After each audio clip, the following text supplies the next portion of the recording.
Mtazamaji, ahadi niliokuwa nayo hapo awali ni kuzungumzia tu yale ambayo yananigusa mimi na wewe pale nyumbani. Swala zima la kumbukumbu za maandamano ya mwaka 2024, 2025, makovu ya maandamano, jinsi yalivyoathiri na kwenda mbele, hali halisi itakuwa gani, hasa tukiadhimisha siku hiyo muhimu hapo kesho. Basi kwenye mjadala huu sitakuwa peke yangu. Studioni nipo nao wageni wangu wa siku ambao watakuwa nisaidia kuendesha kikao hichi, tupate kujua mwamko unahitajika kujulikana. Wanaharakati pia wapo ange, wapate kutujuza, je, wamejiandaa vipi hapo kesho? Sauti ya serikali kwa wao inataja lipi? Basi kwa upande wangu wa kushoto najiongea naye Ogendo Bernard, moja kwa moja atakuwa anatujuza nafasi yake. Ni mhudumu wa dharura, lugha ya Kizungu Ogendo tunasema the first responders, yani wale wanaoitikia majanga dharura tofauti. Kwa hivyo mwaka wa 2024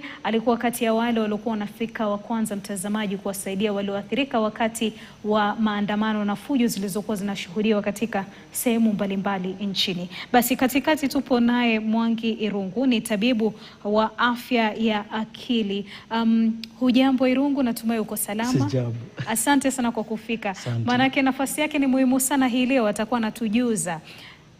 Afya ya akili ya waathiriwa ni ipi? Ya wanahabari usitusahau Irungu, pia sisi. Sitamsahau. Asante. Ya wanaharakati kama Ojiro ni ipi? Na mwisho kabisa, afisa wa dharura kama Ogendo anakuwa wapi afya yake ya kiakili? Muhimu kabisa. Na mwisho kabisa, mtazamaji, Odhiambo Ojiro ambaye ni afisa katika shirika la KHRC atakuwa anatujuza mengi zaidi. Sauti ya serikali kwenu Ojiro, unaiona vipi? Utakuwa unatujuza hayo na mengine zaidi. Asanteni sana. Ndicho kikao tulicho nacho hii leo, mtazamaji. Kwako wewe ni kusalia pale nyumbani, tujuze utashiriki vipi maandamano ya hapo kesho. Je, utajitokeza kuwakumbuka waliopoteza maisha yao? Wasilisha maoni yako katika mitandao yetu ya kijamii. Lakini kwanza kabisa, wacha tupate kujua kikao chetu hii leo kinaangazia yepi. Ogendo Bernard, kama mhudumu wa dharura, tupatie tu taswira. Ilikuwa mwaka 2024 au 2025, ulijipata wapi? Hali halisi ilikuwa ipi? Tupatie taswira kamili. Asante sana dangu. Kwa majina vile umesema, naitwa Ogendo Bernard Bradford. Ilikuwa kuanzia mwaka wa 2024 and 2025. So the 2 years combined. And up to now 2026. So nilijikuta mwanzo kabisa nilikuwa hapo kwa maandamano. Because ndugu zangu, marafiki wangu wanaenda hapo. Siku ya kwanza kuna msichana mwingine alikuwa ameanguka katikati yetu juu ya tear gas. So wakati ameanguka, wajua tulikuwa na watu walikuwa na furaha nyingi, wakati walikuwa tukiimba alafu all of a sudden wakarusha tear gas. Na wakati wakumerusha hiyo tear gas, wajua the lady was asthmatic. Na alianguka, na wakati kwa ameanguka ikabidi sasa ni tujitolee kama wanaume tumsaidie. Hatukuwa tunamjua, lakini kulikuwa tuna hiyo tu like unataka kila mtu akuwe ana participate. Tukamkimbiza, kuna mahali tukamnunulia maji, tukafanya first aid. You know, I'm not a doctor, but there's that passion that niko nayo. So tukamsaidia, wakati tumemsaidia tukamweka mahali, then akarudi kuwa sawa. So hivyo ndo vile ilianza. Tukaingia maandamano, tukaimba, tukafanya kila kitu, ile tu like raha, like you are speaking out. Then tukarudi tukaenda nyumbani. Kesho kukakuwa tuna maandamano mengine. We were just like advocating, au tunauliza accountability, transparency, the government, watu hawako. But sasa ikakuja kuanza kuharibika. Wakati gunso walianza kuingilia katikati. Wakaanza kuvandalize, kuiba kila kitu. Sisi wenyewe tulikuwa tunanunulia hadi makarau maji. Tunanunulia fruits. Tunawanunulia because unajua karao wako hapo na ni kama ni mzazi. So tulikuwa tunasema hawa watu sisi ni marafiki wenyu. So instead ya kuja kutupiga na kufanyia hivi, na nyinyi wenyewe mko na njaa. So we were literally sharing with them. So ikafika kiwango, the last day ya maandamano yangu, watu walikuwa wanaamua kuenda JKIA. Na ukienda JKIA, that is the day I saw death. It was so bad. And kuniliona mama ni askari. I think she was one of the kubwa askari. She was driving herself. Akaniambia, kijanangu, mtauliwa hapa. That was next to Waikiki Mall. You know, we were just singing, you know, it was just like joy and so on. So after that, I was like, what do you mean? Because these people are going to kill you. I am telling you, why it's not for that lady, wengi wetu watungekuwa. So most of these people walirukia hiyo, hapo kuna barracks hapo, hapo the Britam. Kutafuta usaidizi hapo. Over thousands of them walienda hapo. Nakwambia kulikuwa na like risasi, kulikuwa na kila aina. Maji unamwagiwa, ile powder, kila kitu. Thank God I got into a certain car. Then wakati kumeingia hivyo, I was like, now I hope to pick it from there. So picking it from there, I was like, never to street again and start beating and fighting, I don't know what. I went straight to Kenyatta Hospital, where majority walikuwa wamepelekwa. That is where I saw a lot of needy cases yenye. It was a way of like doing something that I did not do on the street. Whereby I got people who were put there, wakuwe hapo. My first time, it was so bad. Kuinteract na mgonjwa. By the name anaitwa Samuel Omondi. Alikuwa amepigwa risasi hapa nani huku kwa mgongo. So huyu jamaa alikuwa amewekwa hapo, hakuwa na uwezo wowote, damu ndo hiyo, vile aliwekwa tu hapo kwa bed, alikonektiwa ile bag, sijui inaitwa aje kwa Kiswahili. The disposal bag. So ile ya wenye wanatumia kwenda choo. I am telling you that bag ilikuwa imejaa. Na saa hizo unajaribu kuongea na sister ama nurse, tafadhali saidia huyu at least atoke apate vile anaweza saidika. Jamaa kaniambia hajai hudumiwa tangu jana, ako tu. Na imagine pia inanuka. Damu imeshika bed na kila kitu.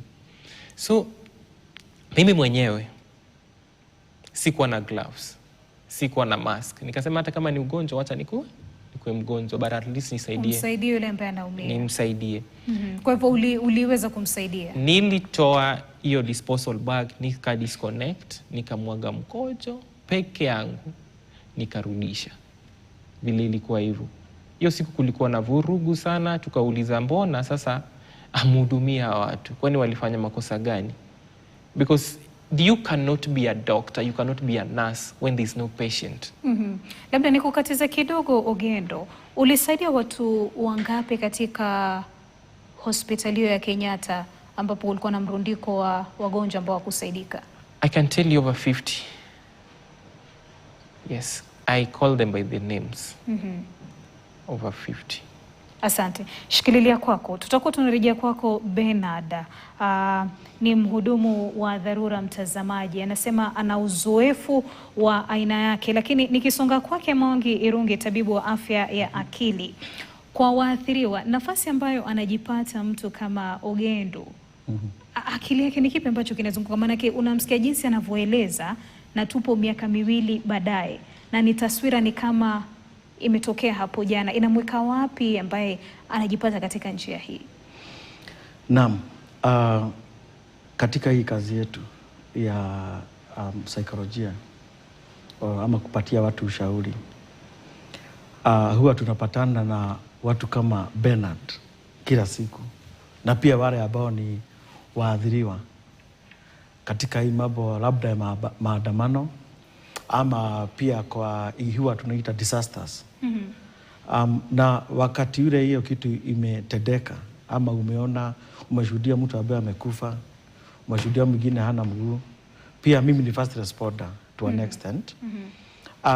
Maisha yako haiwezi baki vile ilikuwa, maana kunayo mambo mingi sana huwa inabadilika katika akili, katika hata behavior za mtu, na huwezi ona maisha ikiwa vile ilikuwa hapo kitambo. Na mwisho huwa watu wengi sana huwa wanapata magonjwa ya kiakili ambao huwa tunashughulikia kama wana saikolojia kuweza kuwatibu. Na hizi vidoda labda nisema kama kidoda ya kiakili. Ni kidoda ambayo inaweza kaa katika miaka mingi sana. Na inaweza adhiri huyo mtu, iadhiri jamii, ama hata iadhiri nchi mzima. Juu ni kidoda, yani huwa kila wakati ikitokea ama kuna hiyo ni kama inajirudia flashback. Juu kama sasa kesho kuna flashback, kila mtu ameanza kuona hiyo picha kwa akili. Kuna wengine sahi labda hata wameenda hospitali juu wameanza kuwa na physical problems. Kuna wengine sahi labda hawajalala. Kuna wengine labda hata waliaga dunia sababu labda walishindwa ku maintain ama kushikilia maisha tena. Waliona wamefika mwisho, labda wakajinyoga na vitu kama hizo. Upande wetu wa matibabu huwa sana tunajaribu sana kusaidia. Sababu wakati wa maisha imebadilika, kila kitu ni kama imeisha kwa maisha ya huyo mtu. Na inahitaji usaidizi mwingi sana, matibabu ya aina mingi. Ili huyu mtu aweze kurudi maisha yake ya kawaida, aireje, na aweze kuwa mtu ambaye anajisaidia kwa kimaisha. Lakini utapata wengine hawacha irudi kwa hiyo maisha. Utapata hata wengine labda wamekuwa wanatumia wheelchair, wengine labda hawana macho, mwingine labda nimepatana juu sijafanya tu kazi Kenya peke yake. Nimefanya mataifa zingine. Unapata mataifa ya vita. Na nikiwa katika hiyo mataifa pia nimejionea. Unapata labda kuna mtu ambaye unasikia na kwambia risasi iko kwa kichwa, mwingine iko kwa mguu, mwingine iko kwa kifua, mwingine labda kuna kitu fulani ilidireka pale. Wengine kama wanadada pia unasikia kuna ile GBV ilifanyika. Kuna assault ilitendeka, kukakuwa na rape na mambo kama hayo. Wengine labda wamejipata mahali labda kwa siku mingi sana na katika hali duni zaidi na ikabadilisha maisha yao kabisa. Asante. Mwangi, shikililia hapo, maanake tukirejea hivi ni visa ambavyo miaka nenda miaka rudi tunazidi kuvishuhudia. Labda Mkenya anapojipata katika njia hiyo anahitajika kufanya nini? Anapojipata labda amedhulumiwa kijinsia, ameshuhudia dhuluma za kijinsia, labda amepata risasi, hatua ya kwanza anahitajika kufanya, utakuwa unatujuza katika dakika zinazofuata. Ila hivi sasa najiunga naye Odhiambo Ojiro Kundradhi, ni afisa wa KHRC. Ni mmoja kati ya wale ambao wanaandaa tu kujihusisha na vijana Gen Z hapo kesho, mtazamaji, katika kumbukumbu za maandamano ya mwaka 2024-2025. Ojiro, ninachofahamu sana kabisa jinsi mlivyozungumza na sisi wanahabari, mmesema hapo kesho vijana wajitokeze tu na maua, kitambara cheupe na labda chupa za maji, lakini serikali imeonekana kuwasilisha wasiwasi. Mnapanga lipi?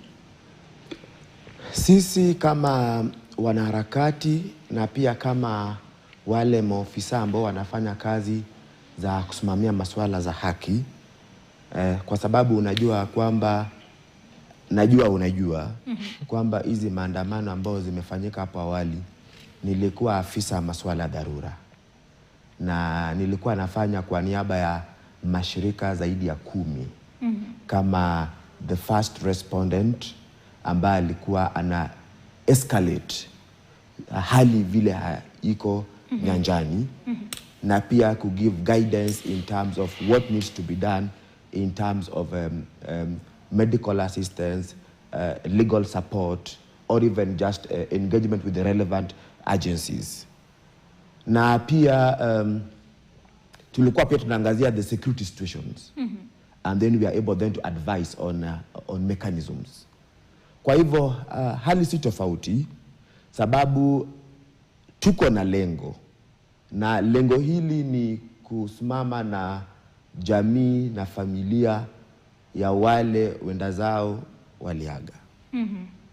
Na hawakuaga tu kwa kifo cha kawaida, bali maisha yao ilipokonywa na serikali ambao wanalipia ushuru. Na pia kuna vijana wengi ambao bado wako na yale makovu za maonevu. Wengi wamepoteza ajira, wengi wana shida za kisaikolojia, wengi wamepoteza vipande vya mwili, and so they are living with extreme pain arising from this kind of excessive brutality. Kwa hivyo jana tulikuwa tunatoa ile mwongozo baada ya kufanya mikakati na mazungumzo kabambe na washikadau wakuu. Na kama sisi washikadau wetu ni haswa wale familia ambao wameathirika kwa njia moja ama nyingine kwa mkono ya serikali. Na tumeipeana ile the front face as the Gen Z, but there are many Kenyans ambao wamekwisha umia kwa mkono ya polisi hata bila kwenda kwenye maandamano.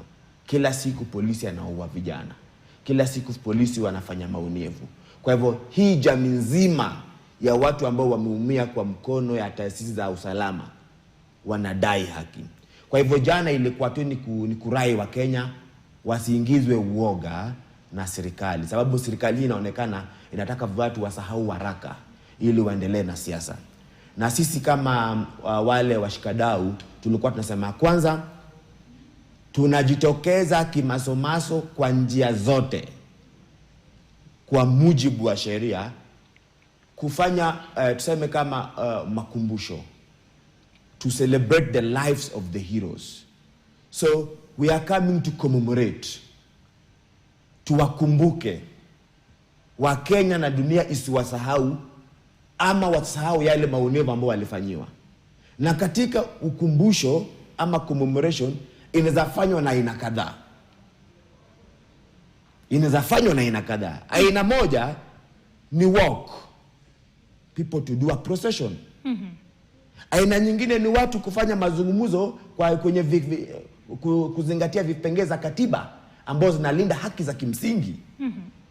Aina nyingine ni watu kupokeleana flowers, kusema uhasama kati ya jamii na polisi imeleta haya madhara.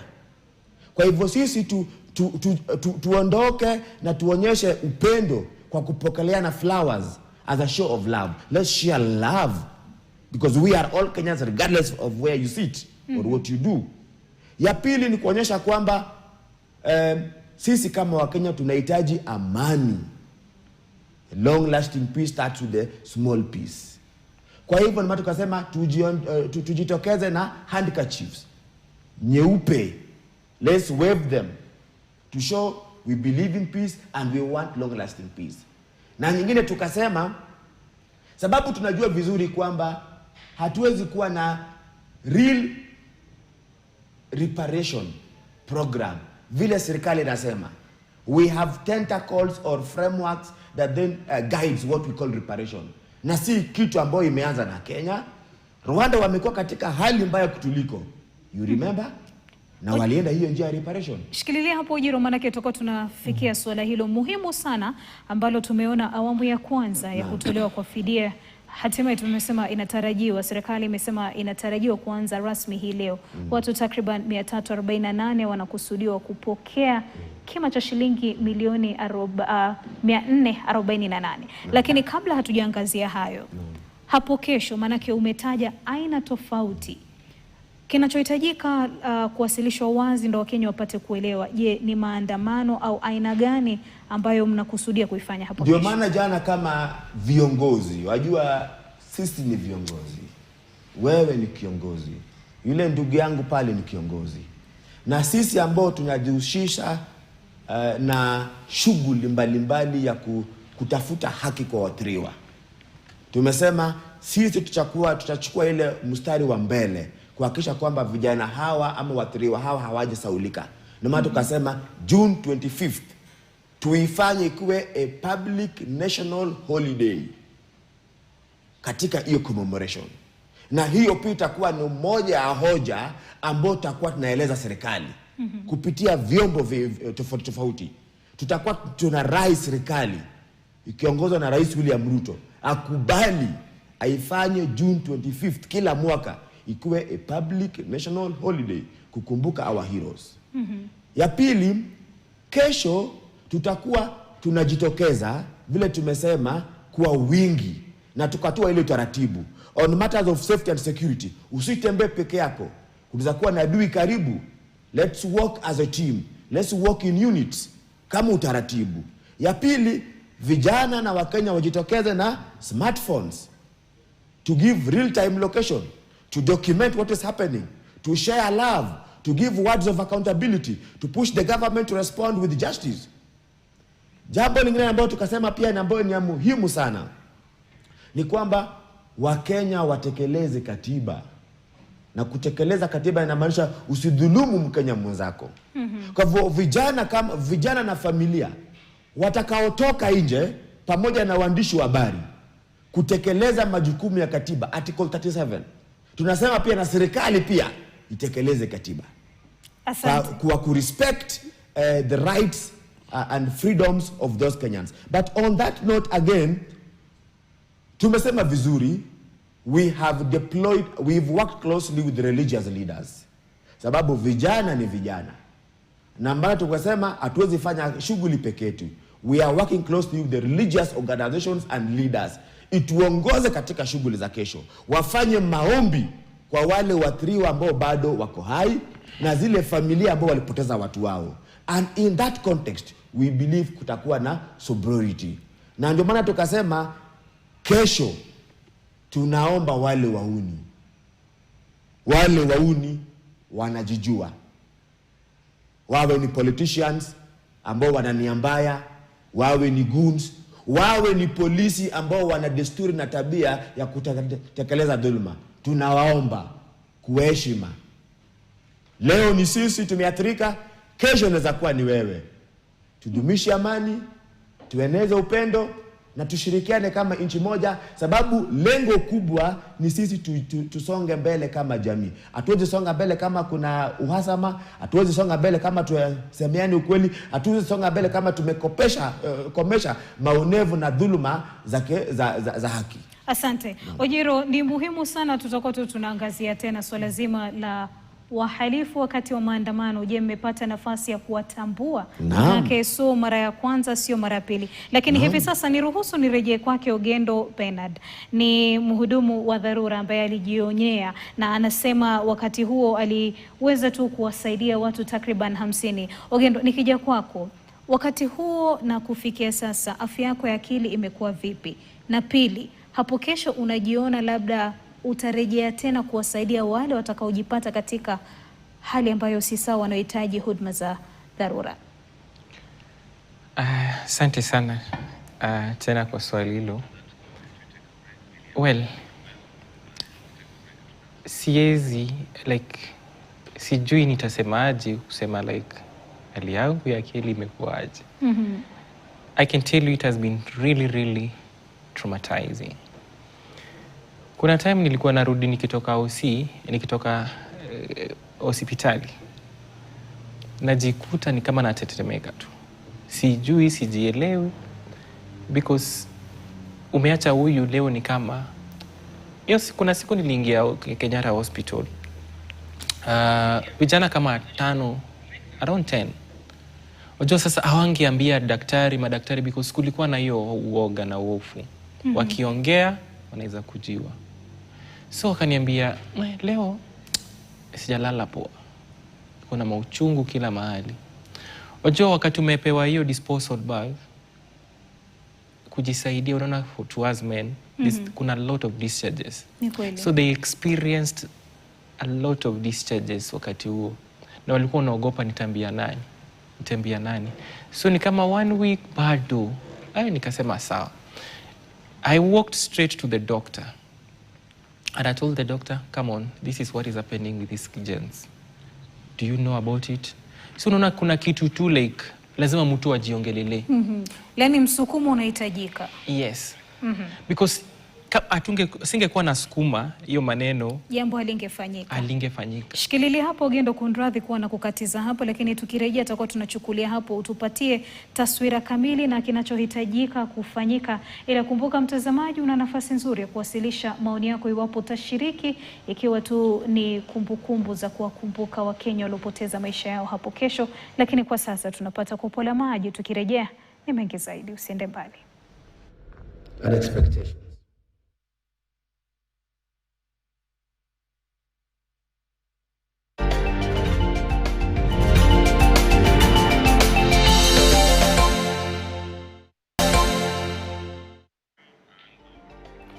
Karibu mtazamaji, unatutazama ukiwa wapi? Shukran sana wanaojongea nasi kwa yanayojiri. Kumbuka hivi sasa tupo na kikao ambacho tunaangazia makovu ya maandamano, kumbukumbu ya maandamano ya vijana chipukizi Gen Z mwaka wa 2024 2025, mwezi ni wa Juni, tarehe ni 25. Tunazungumzia hayo, na hapa studioni wanaonisaidia kuendesha kikao hicho bila shaka ni wageni wangu wa siku. Upande wangu wa kushoto nipo naye Ogendo Bernard ambaye ni mhudumu wa dharura, na pia vilevile niko naye Mwangi Irungu, tabibu wa afya ya akili, na mwisho kabisa Odhiambo Ojiro, afisa katika shirika la KHRC.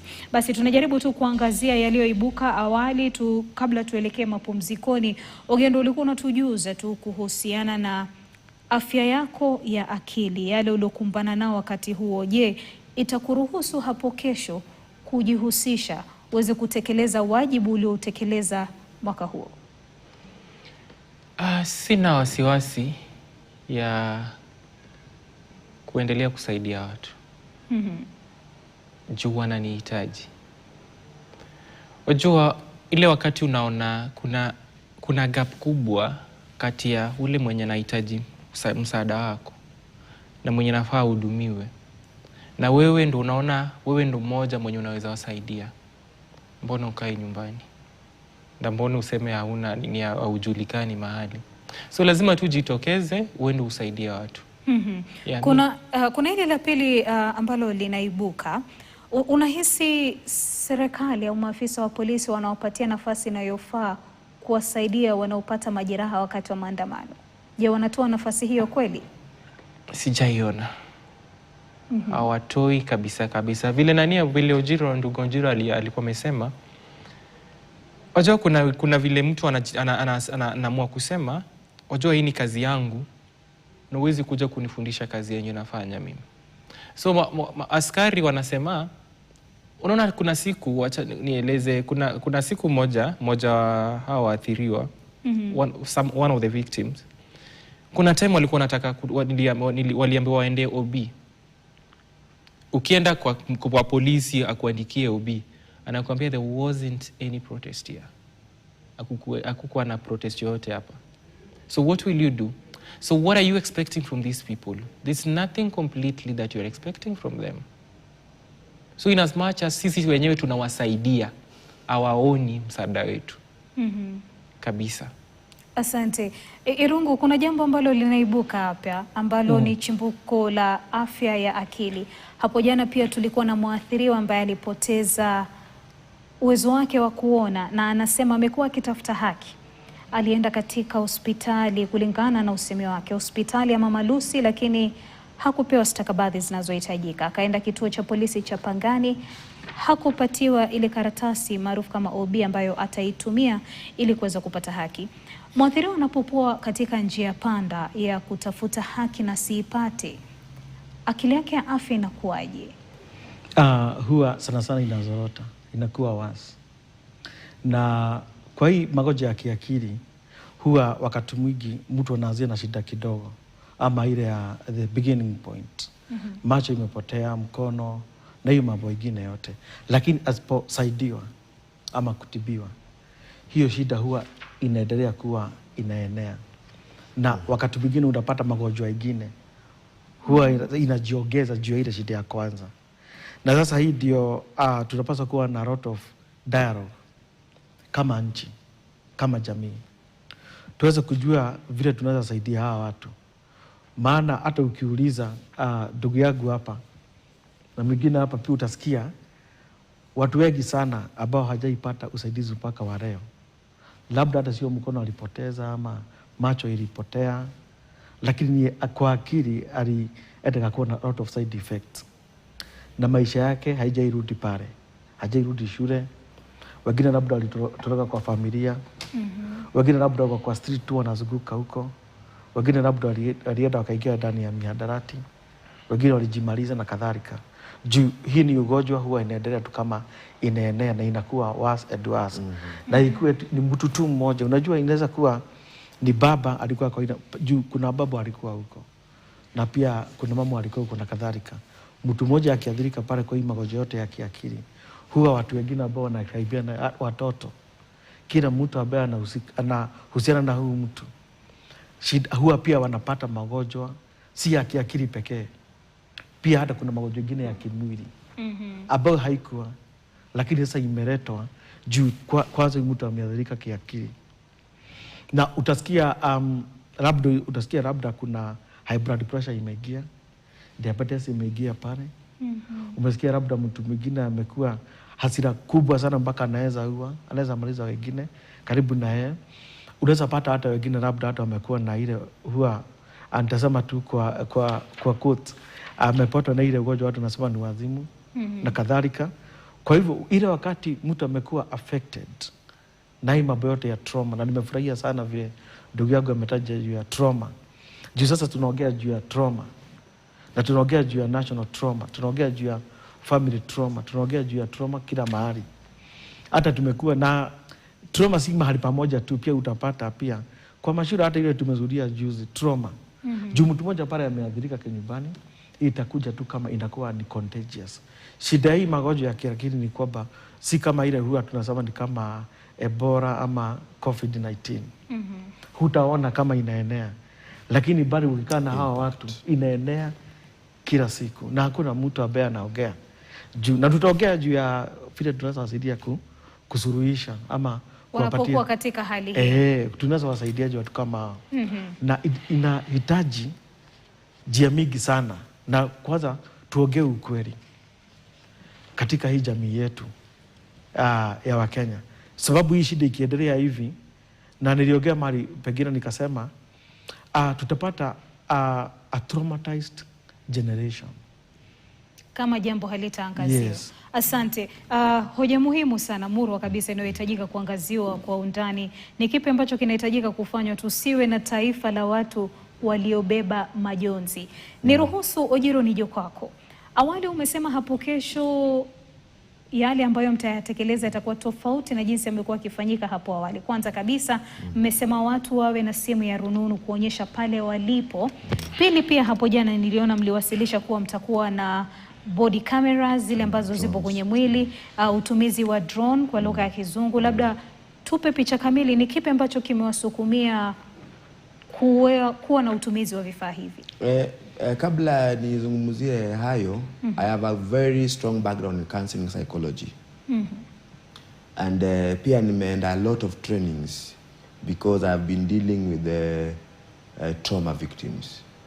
Because as a human right defender who is doing human right investigations, utapata kwamba you're always dealing, huwa sialikwi kwenye maharusi, bali ni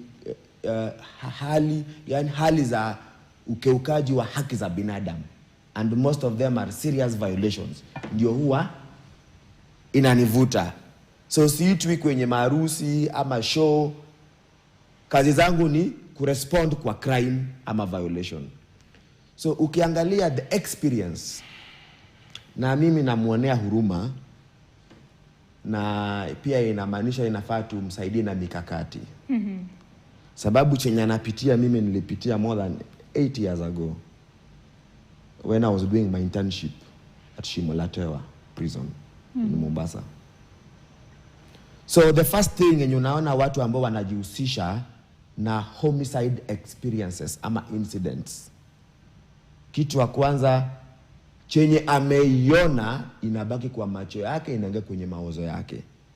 That's why tuna advise familia wakati mtu wake ameuliwa ama amepitia serious violations ambayo ina cause serious body harm, yeye asijihusishe katika masuala ya forensic investigation. Sababu yale ambayo anaona inanakiliwa na inawekwa hapa. So kila wakati atakuwa anakumbuka. Wacha nikupe mfano moja.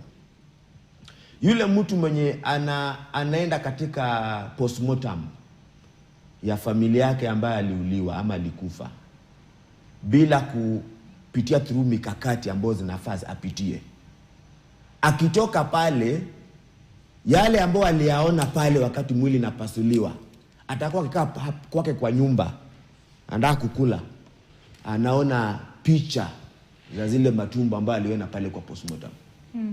ama saa zingine anapata ile harufu inampita ile ambayo aliwacha wapi? Kwa muchari. Traumatic experience. Impact ni gani? Unaona watu wengi wanakuwa na extreme behaviors, na hii is one of the problem na watetezi, police officers wako na some commonality in terms of behavior. Hasira yao iko juu and they are very reactionary. Kitu nyingine ambayo iko ni kwamba unapata mtu anakuwa na extreme behavior in terms of anaweza withdraw kuongea na watu, ama anaweza kuwa anaongea na anacheka, ama yani everything ni extreme. Kama ni kukula sana, kama ni pombe sana, kama ni wanawake sana. These are impact ya trauma that have not been attended to. Now an example, because now we need to help him fight that situation, ni mwenzetu. Hata jana tulikuwa na NTV na akajitokeza akasema, mimi naitwa Prince Baha, nilipigwa risasi zaidi ya 3 na mimi napitia trauma, imeniweka katika ulevi. Who is coming out to support? A very good example ambayo pia amejitokeza. And you want to see the pattern tukiongelea mambo na trauma na impact ya human right violations. Take an example pia ya Rex Masai, vile alivyokufa ama kuuliwa, the father ameingia kwa depression na anasema ameingia kwa pombe ya kupindukia, hawezi the impact. Ojero, niruhusu nikuulize hivi, manake unataja visa vingi sana ambavyo vinahitaji usaidizi na mwamko muhimu sana. Shirika la KHRC linafanya lipi kuwasaidia waathiriwa hawa? Now what we are doing, saizi unasikia vijana wengi wanasema kwamba mimi nilipigwa risasi lakini si kujitokeza. Why? 2 things. Vile ukijitokeza watu wanaanza kukuuliza maswali. Mimi namuuliza maswali, polisi anamuuliza maswali yale, aipoa maswali yale, media yale, anakuwa na what you call anakuwa re-traumatized. Watu wengi hawapendi kuwa re-traumatized hata kama alifanya ama alifanyiwa. Kwa hivyo hafunguki. Because ni kama you are now framing him. Na jambo lingine ni kwamba mtu ambao amekuwa na vurumai na polisi, hata kama polisi ndio alimdhulumu, yule polisi anaweka macho kama utajitokeza akumalizie. Sababu ukijitokeza na ionekane waziwazi alifanya, atapoteza kazi. So young people want to avoid to be targeted again by the same perpetrator. Na ndio maana wengi wao are going to miss out katika compensation sababu hawakuwasilisha hoja. Sababu ya uoga. Labda ni kipi ambacho mnafanya kama shirika? Nitakuja kwa now what we are doing as a response. Even this compensation italeta uoga ngine kubwa kabisa. And as a criminologist I can tell you this. The compensation hiyo pesa imewekwa kwa Ministry of Interior. Ndio wako na bunda. Now what kwa kina nani wanafanya kwa Ministry of Interior? Are people with security background. Ni NIS, ni DCI, ni polisi, ni administration, security background. There is a high possibility kwamba these people can be trailed if safety and security mechanisms are not put to protect the witnesses or survivors. We've seen that happen. Wakati wewe umereport case juu ya mtu fulani, alafu anaambiwa information ni Ojero ndiye alikusema. Now you are taking yourself to the perpetrator ili akulipe. What happens? Now, in terms of response, because hatuwezi ongelea kila kitu. One of the things that we must then push to avoid re-traumatizing and an end to this ni kwamba tukomeshe maonevu mahali imefika. Police killings, siku ya mwisho. Abduction, siku ya mwisho. Police shooting, siku ya mwisho. So that we avoid tukue an end to brutality. Itafanya watu wasahau. Then people will have trust in government systems na watajitokeza kusema ambayo yako moyoni. Ya pili ni kwamba tuangalie the reparation framework in totality. Tusiangalie tu kwa mtazamo wa tulipe fidia. Sasa nikulipe fidia lakini niendelee kuua, nikulipe fidia lakini sikubali nilifanya maonevu. So reparation inamaanisha tujaribu tujiregeshe katika ile hali ya awali, hata kama tutafika 100% lakini tunakaribia. Inaanza na vipi? People taking personal responsibility. Kusema mimi, hata kama hata sema direct, but even through trust paper, sema jamani, mimi ndio niliua fulani. Ama tulipigana kwa unaweza sema tulipigana kwa bahati mbaya akakufa kwa hiyo hali. But you are trying to do what you call truth telling. Kitu nyingine ambacho pia nafaa tuseme, wale ambao walifanya hao maonevu wachukuliwe hatua ya kisheria. It helps in healing because there are certain injuries. Forensic experts will tell you there are certain injuries that you cannot see physically and you cannot quantify them by kuziona. Kwa mfano, wewe saizi ukuje fanyiwe ile tabia mbaya mbele ya mzee yako ama watoto wako, kuna mambo ambayo unapita that cannot be quantified. Kwa mfano, aibu. Hadhi yako imeshushwa. Yaani watu wanaona yaani nilifanyiwa hivi mbele ya umati. Hizo ni hadhi zimeshushwa. Hiyo ni, there are things that you cannot quantify by saying that for physical, analysis. But kweli umedhulumika au umeathiriwa kwa namna moja. So as Kenya Human Rights Commission, hatufanyi kazi peke yetu. What we are doing, we've been working with other partners kufanyia hawa watu counseling. Asante. Ojero, naomba ushikililie tu hapo. Tutoe nafasi kwa Ogendo na Mwangi, kisha tutakuwa tunarejea kwako. Pia utujuze kuhusiana na shughuli ya kutolewa kwa fidia, nyinyi kama shirika mnaiona vipi na ni kipi kizingatiwe. Lakini Ogendo, nikija kwako, lipi tofauti unaona linahitajika kufanyika panapokuwa na maandamano, kumbukumbu au shughuli ambazo zinamhitaji mwananchi kuwasilisha haki yake? Kutokana na yale ambayo umeyaona, umeyapitia, kipi tofauti kinahitajika kuzingatiwa? I think what is supposed to take place, let people be respected. I come from a community where the dead are highly respected. We give them we accord them with the highest dignity. So when these people, they are weak emotionally, ile like unaona ukiongea nao ni kama machozi, wanalia tu watu, because huyu mama alikuwa na mtoto wake mmoja na huyu mtoto ameuliwa kigafla, hakuwa mgonjwa. So huyu mama ama mzazi huyu bado hana hata ile time ya kuongea. Na wewe unakuja, imagine amekuja amewakilisha ujumbe kesho tunataka ukuja kwa commemoration. Then wewe askari, wewe you've not lost someone. You are coming in tear gassing this. As in, how are you inhuman? So let people be, wakijaribu kusema tunaenda kuomboleza watoto wako na tunaenda kwa maombi, watu wakuje wajitokeze, tukumbuke hao wenye waliotuacha. Please join them. Even if it is singing, kuimba, kufanya kila kitu, allow them to do this, because these are not criminals. You've killed their children. Because hakuna mzazi anaweza kutuma mtoto wake aende auliwe. Ni wewe askari ndo umekuja ukapiga mtoto wa wenyewe risasi. Alafu sasa kama tukiangalia kina Mama Rex, wanazungushwa kila mahali, enda kotini, kuja kotini, na wewe mwenyewe ushajua hakuna haki. Ni nini shida yenye iko? As in, sometimes I even call this, I don't know whether they are human beings, because I know kama sisi wenyewe vijana tukienda hapo tunawanunulia hadi maji, tunawapea hadi, kuna time tulikuwa tunawanunulia hadi Colgate, because hata hawajui kukinga tear gas, hawajui about the background, about the chemistry. We know these things, so we are telling them, but please, leo chukueni hii, afadhali mkunywe maji. Hawana mask, hawana. Na sisi wenyewe tunaona inafaa tuishi nao kama binadamu, na wao wakituona kwa barabara wanatupiga risasi.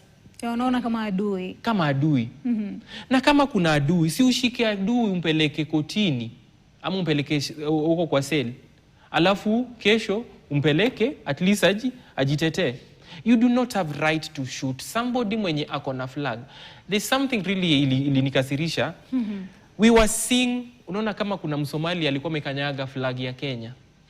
Walichukulia maanani wakasema that is so bad, na walikuwa kila mahali.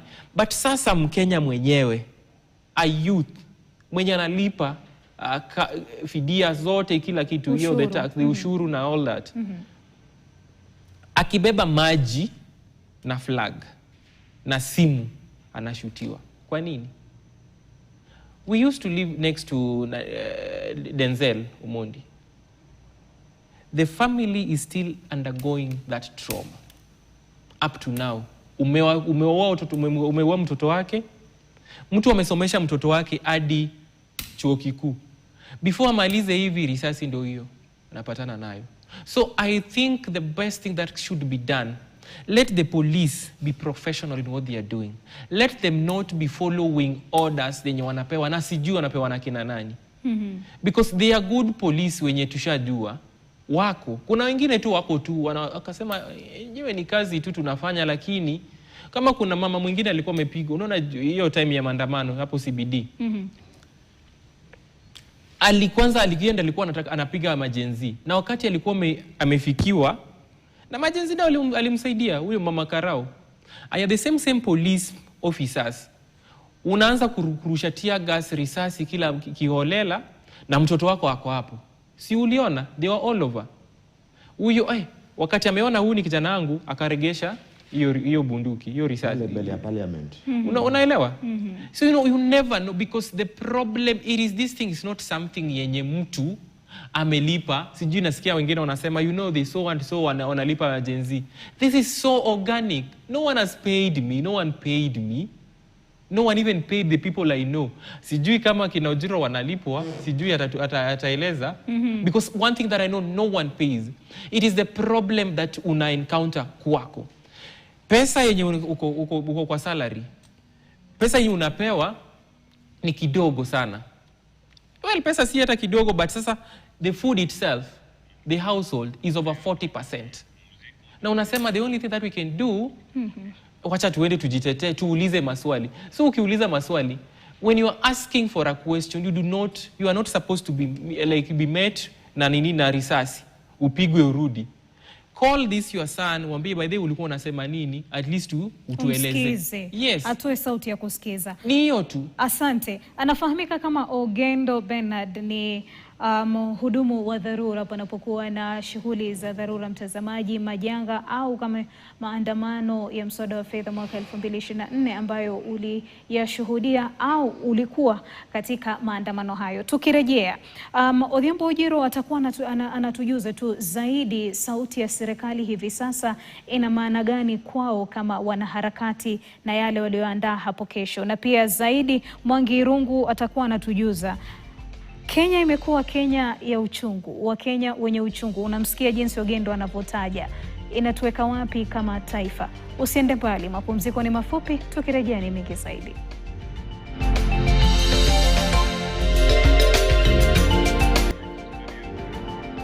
Shukran sana mtazamaji kwa kuzidi kujiongea nasi kwa yanayojiri, na hivi sasa kinachoibuka, makundi tofauti na viongozi wa makundi hayo wanazungumzia tu kuhusiana na kumbukumbu za hapo kesho za vijana chipukizi Gen Z waliopoteza maisha yao na walioathirika na fujo za maandamano mwaka 2024. Wacha tusikize wanayoyazungumzia katika kaunti ya Kisumu. Maji hata siwezi kunywa kwa imekauka. Ile ngwana hapo ukiona nimeshatoka ngozi yote. Nikasema nifanye nini? Nifanye nini mtoto wangu mmoja tu, kijana mmoja tu amekufa. Nitabaki wapi? Nimebaki wapi? Nikalia. Watu wakanitoka wakasema, mama wetu fika Rasia, tutakuta ni ngari tumpeleke Rasia." Hao wakasema watu wa Islamu wakaitana, watu wa Islamu wakasema waende. Kiana nilikuwa naomba na watu wa Islamu. Waende waseme mtoto atachukua wapi? Hao waende tu waniwache. Niende baadaye. Mami si tunaenda, watu wakanita ndio watu wambaki nao, mwana vita mtapanya. Nilikana watu wakanita wakiongea tu. Sasa mimi sikiwa nasema nini? Mimi masikio yameshikana, miguu imekufa, siwezi simama. Ni watu hapo hivi. Kufika saa 2:30 wakaleta Nissan. Watu wakanisa wakachanga pesa wakaleta Nissan. Mama tunaenda Rasia. Ndio wanisi hii nguo ni mbaya imeshachuka yote hivi. Kana kabango wengine. Tukaenda kwa ngari hapo kwa mlango hivi. tukaenda Russia. Nimekuta mtoto amelala kwa mbao hapo nje. Pumzi kaenda kabisa. Nasema leo ni sani. Mungu wangu umenifanyia nini? Mtoto wangu amewawa kama umbwa. Atifanyia mtu nini? Mtoto wangu amewawa kama umbwa. Atifanyia mtu Mungu nini? Hii ni nini mwana wa Mungu? Hii ni nini ya naona mbele wewe watoto ambao wamekupa risasi 9 kwa kifua. Yani nilikuwa kile kwa Russia nikakuwa akanishika tu. Maskoti. Nyamaza amesha ndio huyo kwa mbao. Niseme nini mwana wa Mungu? Niseme nini Yesu? Nililia hapo sauti ikapotea. Nikakaa hapo mama ndipo bado hivi kwa kanisa watu hata siwezi niseme hata majirani. Majonzi ya mwathiriwa katika kaunti ya Kisumu kufuatia maandamano ya mwaka 2024-2025 wakiwasilisha tu kati ya yale waliokumbana nayo kufuatia kuwapoteza na hata kuathirika kwa jamaa zao. Linaitwa Taifa la Uchungu Irungu. Kumwona mama yupo katika hali hiyo na ni miaka 2 baadaye. Taifa linapokuwa katika hali hii inaweka wapi taifa? Ni jambo gumu sana kwa taifa kuwa hata wakati huu hiyo mambo bado inajirudia, na Wajira hapa amesema kuna kitu inaitwa flashback. Ile kidoda ambayo iligiri wakati kwa kupoteza mtu wako ama chochote mtu alipoteza, haijalishi muda mpaka ile siku utaweza kusaidiwa utibiwe. Na nchi yetu na nchi mingi juu vile nimesema hapa, nimekuwa katika mataifa mingi kama trauma therapist na pia nikisimamia kategoria ya mental health. Kidoda ya kupoteza mtu wako kwa njia ambayo isiyojulikana, kidoda ya kupoteza mtu wako kupitia kwa ile hali yoyote, labda kwa pia kupitia kwa vitengo za usalama, hata disaster, ni kidoda ambayo huwezi pona haraka mpaka yule ambaye alitenda hiyo kitendo na watu ambao walihusika wakuje pamoja, huyu aseme nataka msamaha ama nimeona makosa yangu pale iko. Na si huyo mama peke yake, kuna mama wengi sana, kuna babu wengi sana, kuna madugu, madada, na hata saa hii kuna watoto ambao ni mayatima na watakuja kujua ile jambo iliendelea ya kumpoteza mzazi yake pale. Tumesikia wakisumulia hapa, kuna watu labda walikuwa wanafuga maduka, alikuwa anaenda shughuli zake na kadhalika, akajipata kwa hiyo mambo yote. Na labda pia wale wamesumulia wamepotea, labda wajulikana na kadhalika. Hii mambo yote ikiendelea, kama nchi lazima tukae chini na tuanze kuongea. Na I seriously agree na madugu zangu hapa. Kitu ya kwanza, hata kabla tutoe hata dururu, lazima kama nchi tukae chini na tuambiane ukweli. Na kama nimekukosea, nikuje niseme naomba msamaha. Na kama ni kitu inaweza rejeshwa, I think kitu ya kwanza ni kurejesha ile afya ya nchi yetu, afya ya nchi yetu ya kiakili, ya taifa kwa ujumla, ya taifa. Ambaye ni nani anapaswa kuhakikishia Wakenya kuwa afya ya akili inarejeshwa au yuko katika hali wastani inayofaa? Kenya tuko na viongozi ambao tuwapigia kura na tukawaambia mtusimamie katika kila kitu kutoka huku juu mpaka chini. Hao ndio wanapaswa katika mstari wa kwanza sisi kutuprotect, ama kuprotect hiyo mama na hiyo mwingine na kesho kutwa. Ya kusema ya kwamba kitu ya kwanza lazima tulinde kila mtu, yani hakuna mtu ambaye anapaswa kuwa amepotea ama labda amekufa katika hizo hali zote, ama labda amepatana na mkasa yoyote kupitia kwa mikono ya labda serikali ama mtu yote amepatiwa hiyo power ya kutuprotect. Nayo serikali ikaza kabisa, kuna IPOA na vitengo zingine za serikali lazima wakaza mpaka Kenya Human Rights na wote ambao wanatetea haki za kibinadamu wakaza kabisa ya kwamba hakuna mtu ambaye anaweza tenda hiyo kitendo a escape free. Na ikuwe inafanywa, si kusemwa, ikuwe inafanywa because hii ni kitu psychological. Watu wakiona ni kitu venye amesema inaingia kwa akili. na itakuwa inajirudia na kutakuwa na maafa ingine ambayo itakuwa inafuata huyu mtu. So lazima kwanza tuanzie pale katika nchi na tuiangalie na tujiulize tunataka nchi ambayo itakaaje. Na nimefikiria sana vile walikuwa wanaongea hapa, nikafikiria juu ya kitu inaitwa utu. Kwa nini tunaitwa binadamu? Ama kabla tukue hata kitu yoyote, kama hata mimi kabla nikuwe mwana saikolojia ama ukuwe mwana habari ama kiongozi yoyote, kuna kitu ambayo inaitwa utu, hadhi.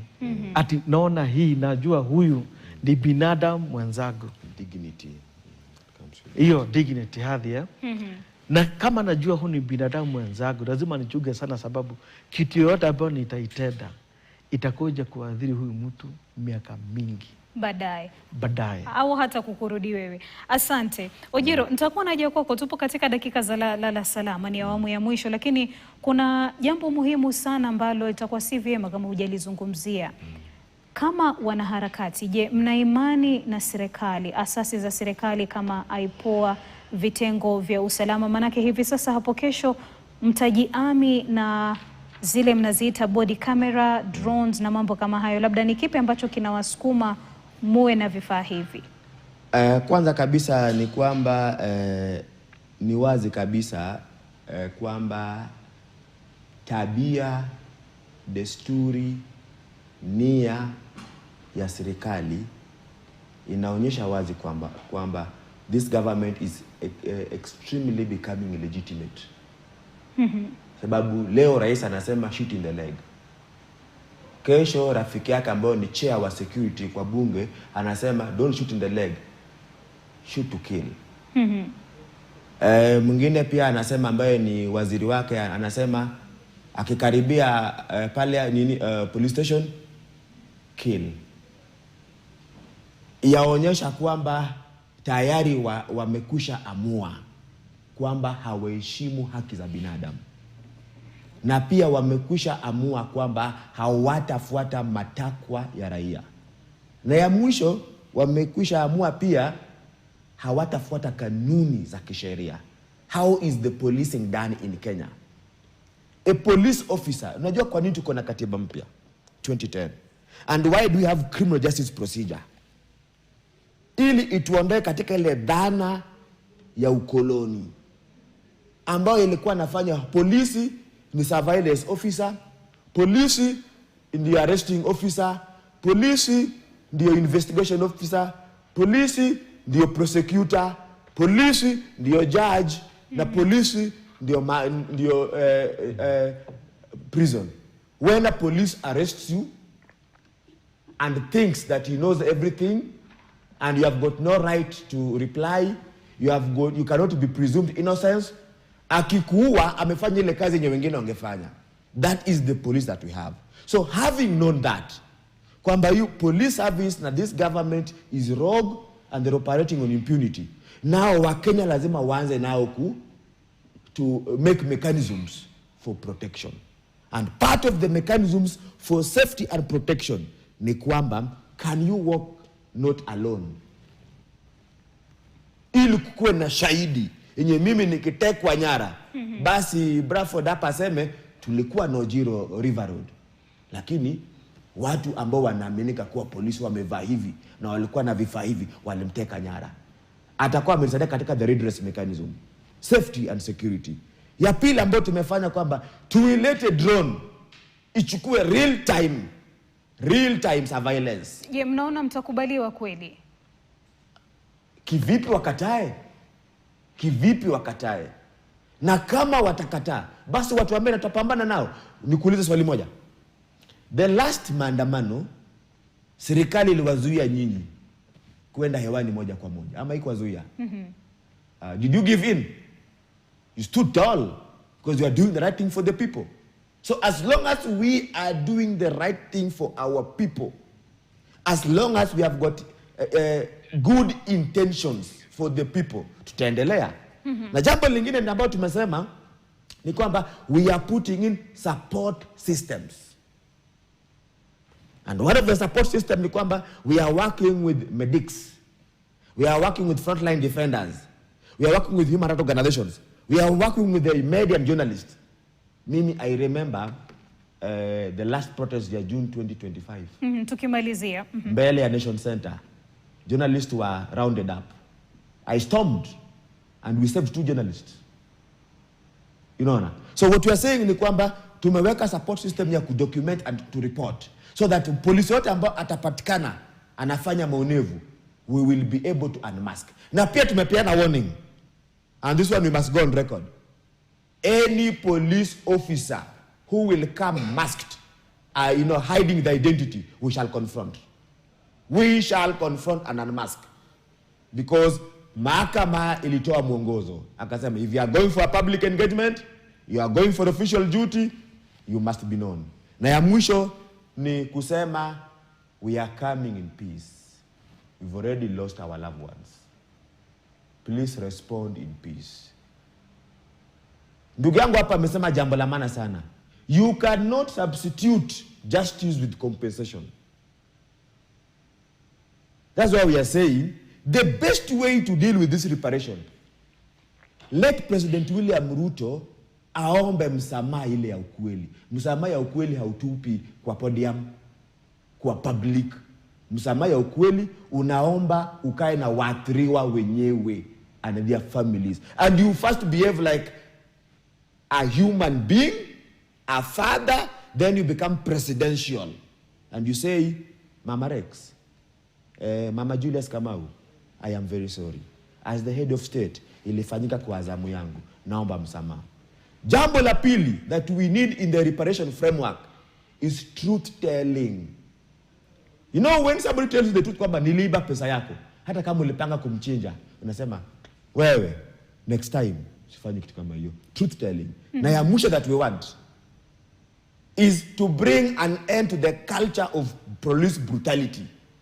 Ikikoma, Kenyans will move on. Lakini when you substitute justice with the compensation, it is a mockery to our democratic system of governance. Asante. Ojiro, la mwisho naomba uzungumzie tu kwa sekunde 30. Swala zima la maafisa wa polisi hapo jana tulikuwa tunaona anataja tu swala zima la hawajapokea notisi. Japo hapo juzi tuliwaona mkielekea kuwasilisha notisi ya hapo kesho kuwa mtakuwa mnaelekea kufanya yale mnasema ni kumbukumbu tu za waathiriwa. Labda kwenu nyinyi hii ina maana gani? Hawa maafisa wamefuata tabia wanasiasa. Mwanasiasa ameiba lakini anasema mimi ni msafi ndio nitakomboa nchi. It is in the public domain that the police were duly notified physically na wazazi na familia waathiriwa. It was televised. Ya pili, we are in a digital era. The police were duly notified using the digital platforms. They have not responded by denying. They have kept quiet, meaning silence is what? Consent.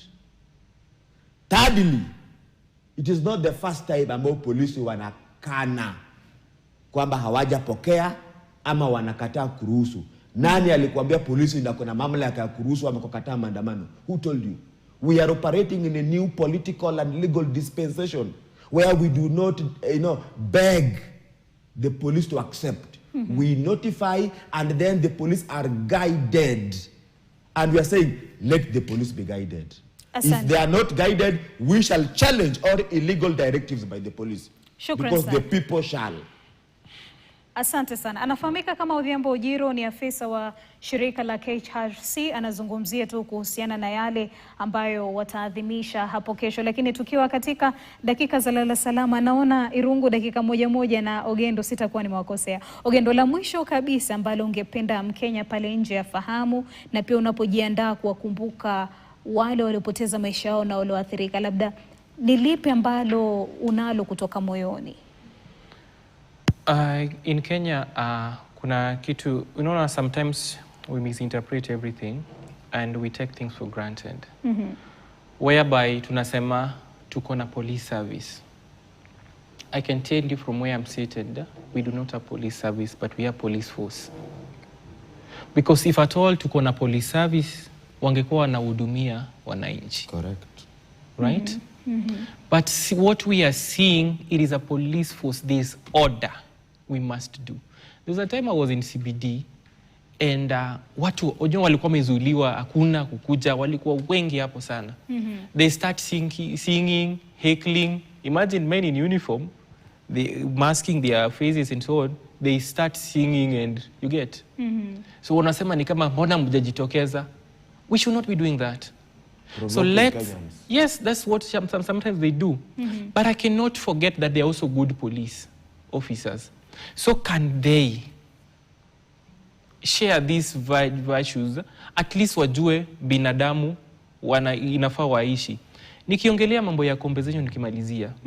I told you that I know these people with their names. My phone, kila siku, Bradford nitumie, nisaidie. I have people wenye nafaa waende hosi. Nashukuru Mungu, kuna 3 days ago, kuna kijana fulani anaitwa Ken. Niliongea na wengine, kwa sababu alikuwa amepigwa risasi kama 8 hapa kwa kifua. Zingine zilitolewa, akaambiwa unajua hii lazima you have to live with it. And I thank God I approached some people and they acknowledge, akapelekwa. Kuna hospitali nyingine sijaijulikana but is one of the best hospital. And I can testify, kata kama uko na mgonjwa, tafadhali mpeleke Jumuiya Hospital. Iliondolewa na saizi yako ako salama. Naongojea wengine, kuna 2 pia na nataka msaada kama wanaweza ipelekwa wapo katika orodha ya wanaofidiwa hawajatoboa. Kuna wengine hawajatoboa. Kuna mama anaitwa Janet, namjua. Hajapelekwa, alipigwa hapa risasi ya mapaja, ilikuwa mauko. Tumekuwa tukiangalia vile anaweza saidika. But tumejaribu kuongea na wengine, so kama maybe Thursday God willing ataenda hospitali. So it is not wrong to do good. Please, you don't need to have 1,000 usaidie. Even if you have 50 bob, na mwingine analala njaa, saidia mtu na Mungu mwenyewe atakusaidia. Ataridhia. Asante sana. Ni Ogendo Bernard. Tukimalizia tuna Mwangi Irungu, labda la mwisho kabisa, taifa linapojiandaa hapo kesho kwa kumbuka waliopoteza maisha yao na waathiriwa. Langu la mwisho. Na kabla nimalizie, yani nipatiane ile ya mwisho kukamilisha, lazima tuwe tunajua kuna magonjwa mengi sana ambayo iko ama watu ambao wanakaa nayo saa hii. Kuna depression. Okay? Kuna watu ambao tumesema kuna trauma. Kuna watu saa hii bado wako na stress mingi sana. Kuna watu ambao labda hata kulala ni shida, kuna sleep disorders. Kuna wengine labda watu wamekuwa na magonjwa yanaitwa psychosis, schizophrenia na kadhalika. Na kuna wengine sasa wamekuwa addicts ama wameingia kwa pombe na mihadarati. Kama alioeleza Ojiro. Wengi sana. Na kuna mtu saa hii labda hata akisikia tu hata mlio ya kitu yoyote, anashtuka. Hata kitu yaguke tu kwa nyumba anashtuka. Ama relationship imeenda. Ama familia zimeporomoka, vitu mingi sana. Watoto hawaendi shule tena na kadhalika. Lazima kama nchi tutafuta usaidizi na itaanzia pale juu. Tumesema kwanza msamaha ianzie pale. La pili pia lazima kila mtu, kuna hizo zinaitwa NGOs ama mashirika ya kijamii, washikane pamoja waweza kusaidia wale watu. Hawa watu wanawajua, wako na list. Okay? Kuna wale pia kuna a lot of counseling centers across the country. Pia kuna psychiatric doctors wako pale na watawasaidia. And I'm very sure at the medical code, mtu akikuja asema iko na shida hii, sometimes you don't even charge, by the way. Tunawapatia matibabu ya free. Kwa hivyo tusitie wasiwasi kuwa kuna fedha au ada inayohitajika. Mtu akiwa na hiyo hali huwa tunawasaidia. Akiwa na anxiety, ako na as an alternative. Because you're also a Kenyan, you're also a human being. Na uko na hiyo utaalamu. Why not give in the premise of humanity? Na kuwafunza kwa makanisa.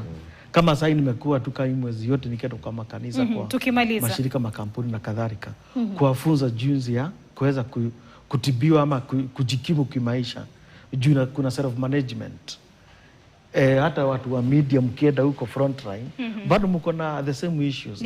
Hata huyo polisi ama mtu yote ambaye amehusika, ukijidua kitu kama hiyo, lazima kuwe na maafa ya kiakili ama kimaisha. Tafuta usaidizi. Juu labda hutamalizika tukua tunajua. Itakuwa ni kesi nyingine usikie mtu alienda akachukua bunduki, mwingine paga, mwingine nini, akajitoa na akamaliza watu wake na vitu kama hizo. So usaidizi iko, na pia tuombe nchi yetu. Tuko tu na Kenya moja. Na ndio tunasema the conscience of this country. lazima tuiangalie tena. Asante. Isiende. Asante sana. Wamekuwa ni wageni wangu, utaniwie radhi, lakini muda kidogo umetupatia kisogo, lakini naridhia sana. Ogendo, shukran. Mwangi, asante. Ojiro, shukran sana. Hapo kesho tutapatana pale viwanjani. Bado mapambano. Asante. Wamekuwa wageni wangu wa siku, mtazamaji. Natumai umepata chimbuko, mwamko wa yale unayohitajika kujua na pia kumbukumbu za hapo kesho. Taarifa za saa 7 zinabisha hodi. Mwanahabari mwenza Seto yupo ange. Kwa sasa sina la ziada. Mimi nimekuwa kwako jina Milia Kisienya. Tunatamatisha haya na kutakia alasiri njema.